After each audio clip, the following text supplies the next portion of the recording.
that are taking place here? Well, of course, about the last 30 minutes prior to the concrete coming down, we have to set all the forms, get everything preset. We set all the conduit. We um, dial in the slam system anchors, the square light system anchors, final prep of the tie of the steel. They prep the hose for the concrete pour, the big rock pour. Do all the final checks of the setbacks, the measurements of the anchor systems, the distance they're away from the forms. We've got some stakes that are set up here and 2x4 over here. What's that for? These are for setting the heights of your finish. There'll be a 2x4 that runs in there, and then when they screed the concrete, when they lay it down, they pump it first and they screed it, and the screeding actually gets your level. So what they do is they use these pins and they set them by height measurements with the transit or with measuring it. They set a string across the top of the forms, and that sets the heights of where the concrete's going to be, because there's a big distance between one form side and the other. Therefore, we have to know exactly what the height is in the middle. Through the net line, the conduit is right underneath. How far under the sub base does that go? Well, it's underneath. If the conduit's running underneath the court, it's not critical as far as the depth, because it's under a 4-inch concrete slab. In electrical conduit work, most jurisdictions follow NEC codes or whatever the local codes are, and that is the conduit has to be about 18 inches below the surface of the dirt if it's running through the landscaped backyard. But underneath the concrete slab, it's not critical if that's under 18 inches, because it's under a 4-inch slab. That's considered protected. Okay, and as far as the anchors for your net posts and your lighting units, how deep and how critical? Obviously, it's critical to have them square and at the right depths, but how deep are we here? We're 3 feet deep here. When they set, you can see it's kind of preset right now, just because it's being tied in with the conduit. But they mark the form exactly the center and where the anchor system should go, and they measuring this particular job. The base of the anchor is about 12 inches from the form, and it's centered. And then when the concrete's in there, that anchor system is still pretty movable. So they set up what they call a torpedo level on top of that to make sure it's level and plumb and it's squared up to the court. This is a big rock, 3/4 inch rock pump mix. We're going through a 6-inch pipe. It's a hydraulic surge pump. This is the concrete's dumped into the hopper here. It's stirred so it has an even flow into the hydraulic pump. It's what they call a side pump, and you'll notice that it goes the full length of the 350 feet, and about halfway they have what they call a surge container. The surge container helps take the beating of that kind of pressure. When you're pumping concrete that far, you're going to get a lot of what they call kickback. Right. And that can knock a sleeve loose, it can knock a clamp loose, it can actually damage the pump. So this is a big application. It's something that must be planned for and prepared for. As far as the hydraulics are concerned, that pumping is what's revealed at the other end when you just see kind of spurts of concrete come out. Right. Well, it's a strong push here, but it's a consistent flow at the other end. But it's a strong surge here. When you're moving that much concrete, I mean, it could be up to 2,000 pounds of concrete could be in that hose at any given time. That's a lot of weight, and so you got to have that kind of pressure to pushing it. But it's a nice flow at the end. And in a half an hour, the truck's empty. Another half hour, another truck will be empty. How long until the job is completely poured? One after the other, all the concrete will be down in about a 2-hour period. They'll let it tighten up and set up, and they'll start finishing it. They could be stripping forms before 3 o'clock today. Yeah, we'll get a good look down here as we walk alongside of the house, the limited access for this particular job. And had it not been for the pump situation, we talked about this a minute ago, you'd have to use wheelbarrows all the way along this 350 feet to the job site. Right. And that's a disaster. Well, you can see we have only about 8 or 9 feet, which at the narrowest spot, getting access to the backyard here. We could barely squeeze a concrete truck through here, but you don't want to risk that because it can run into a fence, run into a house. Have neighbors over here? Neighbors, have an eave. So it's best to pumps. We have a limited amount of access. Plus, you want to be concerned about what kind of damage the concrete truck will do. But we don't have that situation here because this is a new backyard. But this is the surge container, the surge chamber that I mentioned earlier. It's about halfway down the pump. You'll notice it's all steel pipe up to this point, and from here they pick up some rubber and some steel. Of course, when it gets to the end, it's a flexible hose. The concrete company will know that you'll need one of these when you tell them how far it is to the actual pour? Right. You tell them distance. We said it's between 300 and 350 feet. The concrete truck we hired when we asked for the concrete, we also asked him to bring that pumper, and the pumper knew the distance. He knew the size of the rock, 3/4 inch rock in the aggregate, which means larger hose, and so it's no substitute for professionalism. they knew what to do in this particular application. How far can you actually go with a pump? Wow, that's a good question. The most I've ever done was about 500 feet. But you got to consider a lot of other things. Is it uphill? Is it downhill? Is it sideways? I mean, it's nice to have a little gravity to help support that. But this particular job is relatively flat, 350 feet. You know, if you go any further than that, then maybe you want to not do a three-quarter rock mix. You'll want to do what they call a pebble mix, smaller gravel, easier to flow through a tube. How many guys for a job like this? I mean, how do you go through the planning of knowing exactly how many guys is enough? You don't want to have too many people out here. Right. Well, on a job this size, you have to have at least 2 or 3 what they call finishers and 3 or 4 laborers to be able to control the flow of materials and the hose. And we're going to be pulling up the steel as we pour it. You'll see. But it's nice to have a crew of between 6 and 8 on a job this size. And I'm sure you can't stress enough how important it is to deal with people who do concrete for a living. Right. Yeah, these guys are pros. They do this on a daily basis. As far as types of concrete, what type of concrete are you using in this application here? This is what's called a big rock mix. It's 3/4 inch gravel. The concrete's pretty wet right now, and you'll see there's none of the anchors are being set because we know where the anchor's going to go. They're all set around the perimeter. We have all around the perimeter of the form. It's marked where they all go, because right now the concrete's wet. And it's critical to get it in there. And as the concrete goes down, they'll be pulling the steel rebar up so it's halfway through the center of the concrete. And this is a situation where you're going to find out just how good your forms are, how well they're set. I mean, because a lot of pressure is now going to start to work on those forms. Right. Wet concrete's really heavy, and it follows the path of least resistance, and it wants to push out. And so the concrete, the forms around the perimeter, as you can see, are braced both vertically and in an angle. This is one of the critical parts of the port here, the anchor system for one of the basketball slam systems. Yes, they filled the cavity full of concrete first, and of course the concrete's wet, and the anchor system will be placed as soon as he levels out the concrete a little bit. The concrete's going through some stages here where it's very rough when it's first poured and then screeded, then it's tamped, and what's the gentleman doing over there with that long pole? Well, this is floating the concrete, which is essentially bringing some of the water and fine sand particles of the aggregate up to the top, creates a more smoother finish, and there's some subsequent finishing that's going after that. But this just brings the level up a little better. I see we're getting ready to put the anchor down for the one of the slam systems. Yes, we waited for the concrete to tighten up a little bit, and then they'll stick the form directly into the concrete in the hole that's already created. They have a little mark on the form, exactly where it is. They'll measure 15 inches in to the back bolts, and they'll be squaring it up to the form. Now the hole is considerably deeper than the actual anchor. Why is that? Well, the slam systems are pretty good size, and they have a lot of torque on them when you're hanging on them, so a 3-foot deep hole with a lot of concrete is great reinforcement for the anchor system. How long do they wait for this concrete to set up? Is it 10, 15 minutes? Oh, 10 or 15 minutes. They let it tighten up a little bit, so when they place the form, it won't move around a lot. The anchor, as you see, has the bolts coming up, and we put the template, which separates the bolts to be right at the same surface as the concrete. And my installer, what they do is they come back, they pull the template out, and they chip around the bolts that are underneath that are in the concrete, because we like that bottom plate of the anchor system to be flush with the concrete. The light pole anchor now being set, this obviously another situation where you really have to make sure that you've got it all squared away.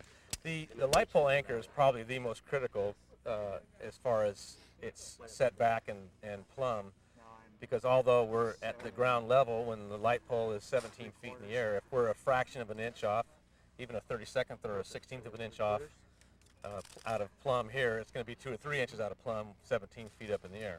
So setting the light pole anchor is critical, and you want, as we have here, a couple guys just checking and rechecking and make sure it's set exactly. We actually poured a little bit of concrete in the base of the anchor footing, so it's easier to set that right now. And how far from the form will this go? There is no anything critical as far as the dimension. We just want to be symmetrical. We have 12 inches on both sides. Because of the size of the court, we're able to have the anchor system inside the edge of the court as opposed to the outside. I like all our anchors on the inside. It's just a cleaner look. On the outside, if it's a really small court, Then it justifies putting the anchor systems on the outside, and you box out a little form. You got some exposed concrete. So if you have larger courts, it's nice to put the anchor systems on the inside. And you can see the conduit that comes right up through. That's been planned for and prepared for, and the wiring, when all of the concrete is done, will actually then be fed right through. Right. Our installation team comes and they pre-wire the light pole. They test it, as we'll show you later.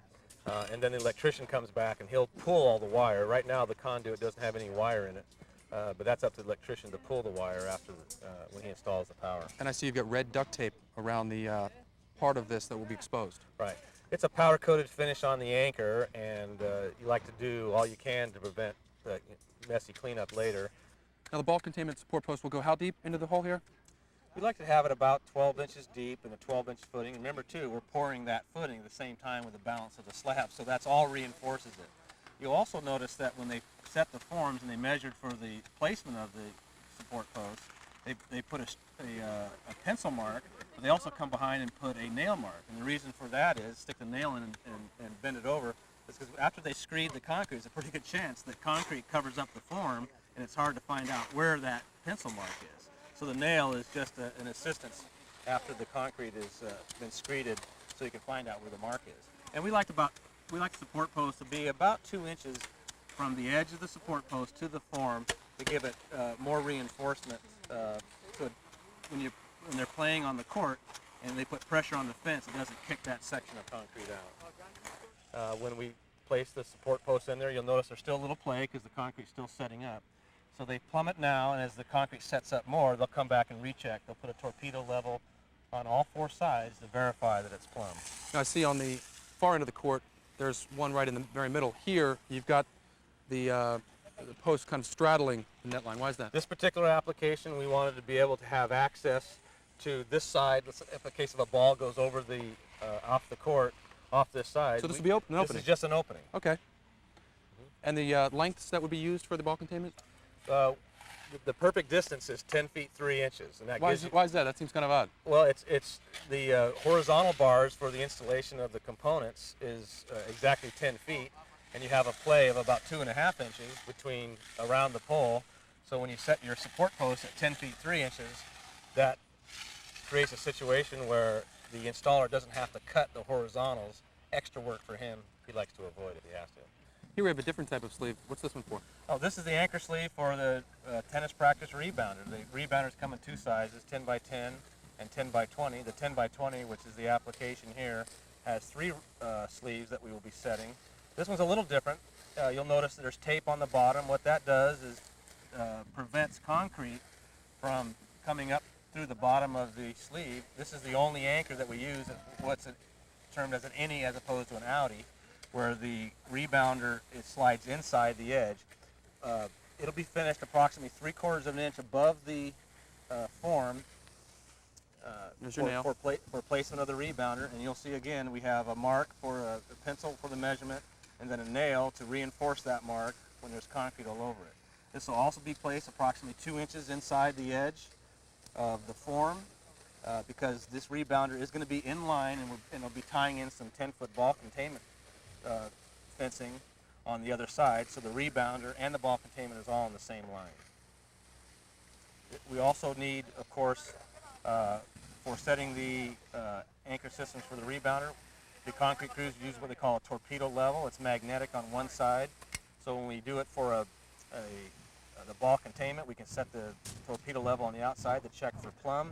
This one's a little different because it'll be setting in concrete. We won't have a chance to put it on the outside. We can actually put the torpedo level on the inside to be able to check for plumb. What's the best way to find a good, reputable concrete contractor? Well, there's a lot of different ways you can do it. It depends on the type of firm you're looking for, too. You don't want a company that's too small because then you might be too big for them and they won't be able to keep the employees up. Maybe they don't have the kind of financial capacity to be able to buy the concrete and the materials and provide the laborers for your job. You don't want a concrete construction outfit that's too big because then you're too small to them. They don't take care of you. But we need to find a medium-sized group that's responsive, can be able to meet your needs and your timing and scheduling, a company that can grow with you, because this is an integral part of their operation now, knowing that they've got some good, solid, relatively easy flat work that they can develop and have on the side as a good complement to their business. You can also call a batch plant or a concrete mixing plant to say what is a good, give us a recommendation of one of your good customers, one that buys concrete on a consistent basis, pays their bills, and they're the ones that can be able to support that concrete construction outfit has a good reputation out in the marketplace. We've been blessed certainly by a beautiful day, but what are the conditions that might prohibit you from actually pouring on a particular day? Well, fortunately, we're in California, and we don't have weather. The rest of the country has weather. We usually have sunny days between 60 and 80 degrees almost every day. But weather is important. You don't want to be pouring concrete where it's 50 degrees or 45 degrees and less. You don't want to pour it when it's really hot because it tends to get tight or set up too fast. A lot of different things you can do, even some additives. If it's really cold, you can accelerate the concrete curing by the additives. If it's too hot, there's some things you can do in that particular application to help slow up the process. But weather is critical. You don't want to be pouring concrete when it's raining because that's adding too much water to it. If it rains 6 to 8 hours afterwards, that's fine because the concrete is set up, and you can be ways to protect it. You can put plastic on top and do other things to protect it. Dale, I've learned a lot so far, but I guess it's time for me to express and showcase my ignorance. In the words of Jethro Bodine, what's the difference between cement and concrete? Well, concrete is a mixture of 4 elements. One is cement, water, sand, and gravel. Now, the gravel can be several different things. It could be a pea gravel, could be a rock mix, a 3/4, even a larger rock mix. That helps to strengthen the concrete.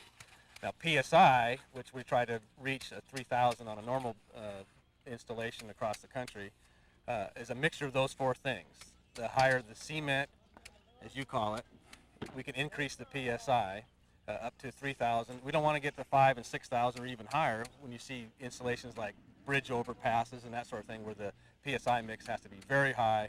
The reinforcement rebar has to be large and closer together. But here in non-structural floating slabs, they call it, we can get anywhere between 2,500 to 3,000 PSI with the steel rebar we have placed as we showed yesterday, and then we can achieve what we're trying to do in building a court. So Uncle Jed's pool was actually a concrete pool, not a cement pond? That's correct. It was a concrete pond. Okay. From a scheduling standpoint, I guess with this type of application, it could possibly be a nightmare if one of these trucks gets behind. How do you make sure that you nail it? Right. There's no substitute for experience. We know from doing jobs in the past that we like to schedule these about the concrete about in 30-minute intervals. Therefore, it avoids having what we call a cold joint. You don't want concrete to set up for a period of time and then have new concrete come in and try to attach to it. It's nice to have concrete be able to join with new concrete and not create the cold joint. Cold joint has a tendency that's where it's going to crack. What would be the time frame in there, the window whereby you might get into a situation where you might have a cold joint? Well, it varies with the things like PSI mix, what's the slump mix, what's the temperature, how's it setting up, what's the sub-base, how much water is the sub-base absorbing. A lot of factors to consider. There's no substitute for having your experts, your concrete guys on the job, knowing what they're doing and knowing how to be able to react to every given situation. How critical is scheduling to make sure these trucks all hit? Well, in a particular pour like this, where we're requiring 4 or 5 concrete trucks at a time that carry about 9 or 10 yards, of course it's critical.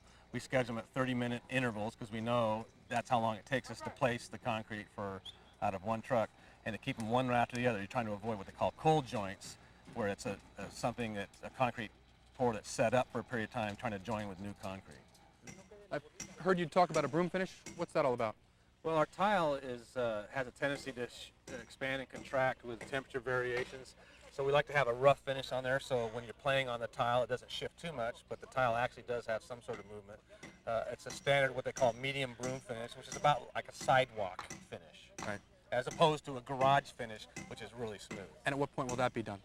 You got to be able to walk on that to do that? Right. It'll be set up. It'll take about an hour or so before the concrete actually sets up where they can do a final steel trowel finish to bring out all the impurities, bring the water level up.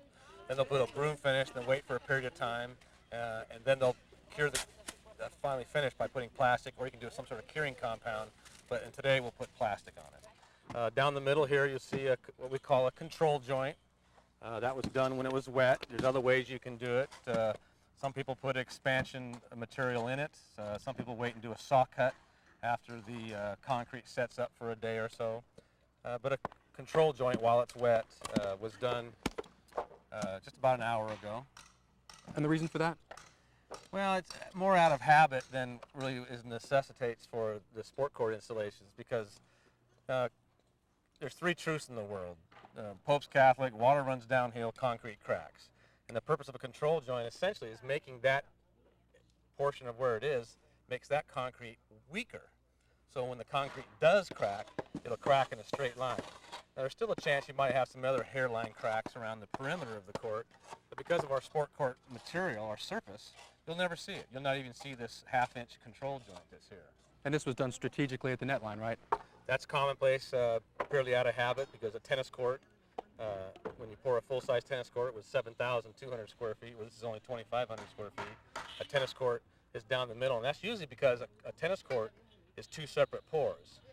7,200 square feet, 3,600 square feet each side. That's a big slab, about 50% bigger than this one. So tennis courts are usually done in two pours. What about a court that's built into a hillside where the drainage is coming from one side to the other? Would you do an expansion joint still down the center, down the net line? You can. Again, it's not critical, but in an application like that, a control joint or two. Purely up to the decision of the concrete finishers and the foreman on the job, how they feel about the particular installation. And Dale, as far as the electrician is concerned, he picks it up from this point? Right. This is what's called stubbing out the conduit for the electrical hookup for the light poles. There's two units here, one for each pole. The electrician will tie in at this location. This is where he'll pull the wire. When we assemble the unit tomorrow, we pre-wire the pole, but it only goes to the base of the pole. But the electrician will have to draw wire through this electrical conduit, tie it in here, and then of course trench from this point to wherever the power source. Usually it's on the side of a garage. That's a good benchmark. And then he'll, of course, cover it all up, and he'll be in the certain depth necessary to pass the local and NEC code restrictions. Here in California, it's about 18 inches deep. So from this point on, he'll drop down 18 inches and take it to the power source. And as far as the electrical codes and what have you, is that an issue that you have to take up with the local municipality, or will he handle that? Well, we're in a position here in California where we're a C8, which is a classification of a concrete contractor. We technically, by law, cannot hire an electrician to do the work for us. We can refer the customer to somebody, and the customer can contract directly with them. My installer, it happens to be a Class A contractor, so he can hire an electrician as part of the installation, but I can't. I know that sounds kind of interesting, but you have to kind of follow the rules of the pyramid of up and down, who can hire who. Just another detail that you really have to make sure you iron out before you get involved here. Ask questions. That's the best way to learn. Cleanup's a big issue. It's one of the details that you really sometimes don't think about, but in a case when you had to pump concrete in here, inevitably you're going to end up with some extra. Right. Well, cleanup is critical. I always tell our crew that we'd like to leave the job site better than the time they arrive in the morning, the day before, because the customer remembers those little things. You might have poured a great quart. The quart is fantastic, but if you remember little things like Coke cans left aside, or wrappers, or chewing gum wrappers, the customers have a tendency to remember those things.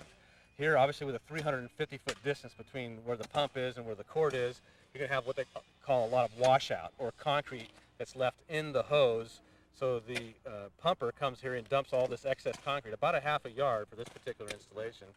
And then we let it set, and then they break it up. It's a lot easier to haul off pieces and chunks of concrete than to do something with it when it's wet. Also, the crew, as they clean up, they clean their forms, they clean their tools, their equipment. They clean up around them for all loose wrappers and papers. It's still a construction job site. It's going to create some sort of residual or collateral damage, and we do our best to try to control it. For the concrete pour, pre-pour checklist, conduit, anchors and sleeves, make sure they're level, recheck distances and forms. Confirm concrete delivery schedule and weather conditions. Prepare for concrete pump if necessary. Have concrete crew large enough to handle all that is happening. Schedule concrete at appropriate intervals. Set anchors and sleeves centered and squared. Float the slab, trowel, and apply medium broom finish. Insert control joint or saw cut if necessary. And of course, clean up the construction area.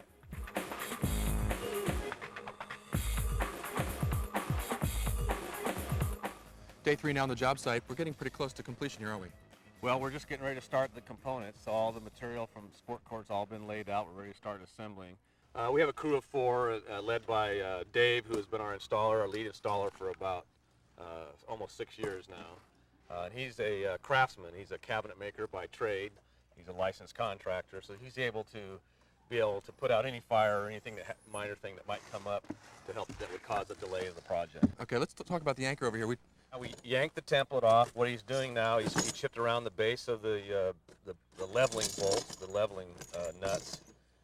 He's going to put the basketball pole up, and then he'll set a torpedo level on the plate. You'll see here shortly, and that's the leveling for it. So he can adjust the bottom bolts.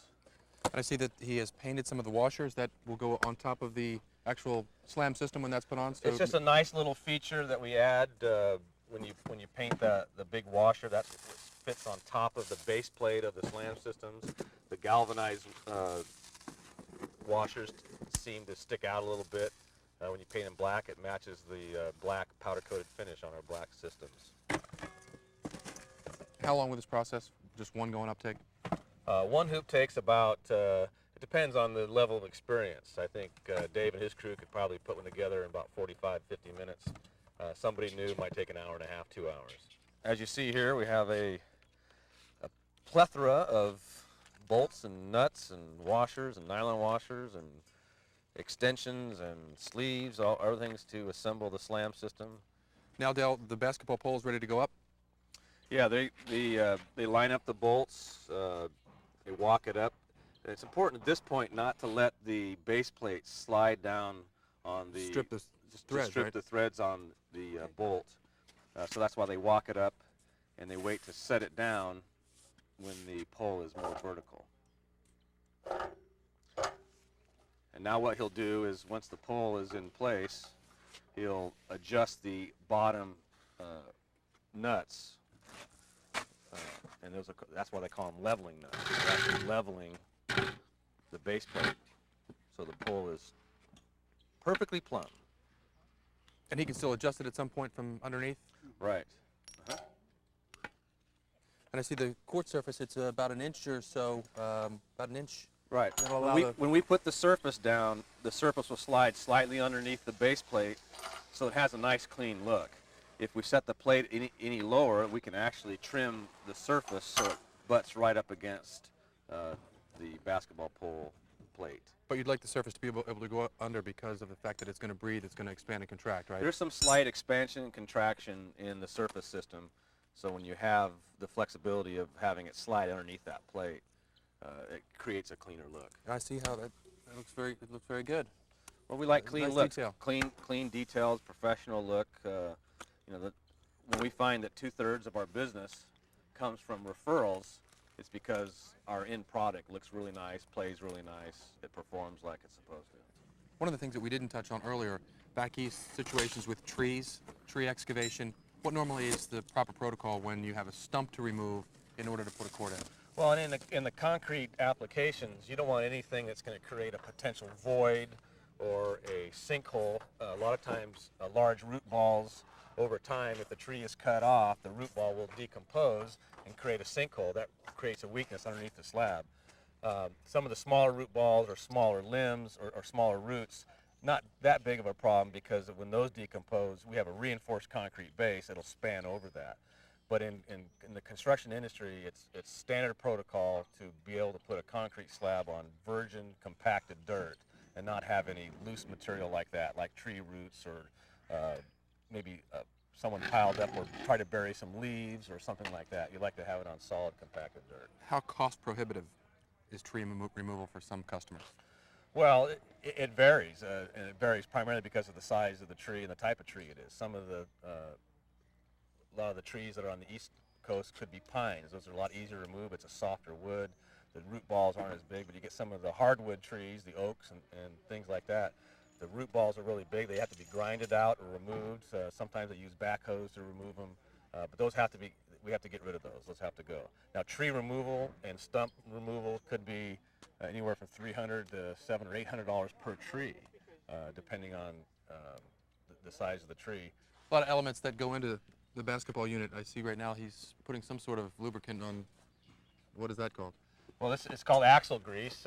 It's designed so the extension bars of the adjustable hoop system will move up and down free of any impediment. It just greases it, lubricates a little bit. This is something that that we developed just to make the installation a little bit easier. And I see that the cardboard is kept on there, I Yeah. guess, until the last minute. Yeah, we leave it on just as an extra protectant. You know, it's not integral to remove it right away, but some people like to remove it when it's down. We just tend to wait till it's up, then we remove it later. This is the level, and I see, Dale, that it's right on the money. Yeah, this is the torpedo level that we use for the construction concrete portion of the installation, and also with the component part of the installation. Has a magnet on one side, so you can place it alongside the pole, make sure your bubble's level. You can move it on all sides if you need to. And then we, of course, use the leveling nuts to make sure that the bubble is right between the hairs. He's assembling the torsion bars, the extensions from the pole to the backboard, putting the hex bolts, washers, and nylon washers down. It's important to put nylon washers between the metal parts of the metal washer and the movable arms. That helps keep it lubricated and free moving. Well, you don't want the metals to rub against each other because that'll start chipping away at the powder-coated finish on the extension arms. Okay, we're doing some pre-assembly work on the actuator. Right now he's just winding the actuator up so it lowers the lower tension bars, so when we put the backboard up, it's a lot easier at a lower level to put the backboard up. Now, Dale, I noticed that there is a difference on the two sides. These bolts look the same, and then on the other side, there's actually same looking bolt here, but it's different there. Why is that? Well, when you run a long bolt through as part of the assembly, you're going to have some exposed threads on one side. We like to have those exposed threads on the opposite side of the house. So when someone walks out to the court, they're looking at a nice clean surface with exposed hex bolts as opposed to the threads which are on the opposite side. Now the hoop on the opposite side will be reversed. The hex bolts will be on the house side, the threads will be on the opposite side. Just a little minor detail to make it a little more aesthetically pleasing. I noticed also you have the screwdriver in here temporarily, I'm guessing. Right. When will you actually finish this part of this job Well, off? when the actuator has multiple bolts assembly, it's really easy to put one bolt in, but when you stretch it out, and it's nice to stick a screwdriver in there just to hold it in place, and then you can come back and add the nylon washers and the regular washers, just to make it a little easier to install. Now we're at the backboard assembly stage. What's he doing right now? Well, when it comes from the manufacturer, it has a paper protectant on the acrylic side, and what he's doing is riding the aluminum edging with a sharp utility knife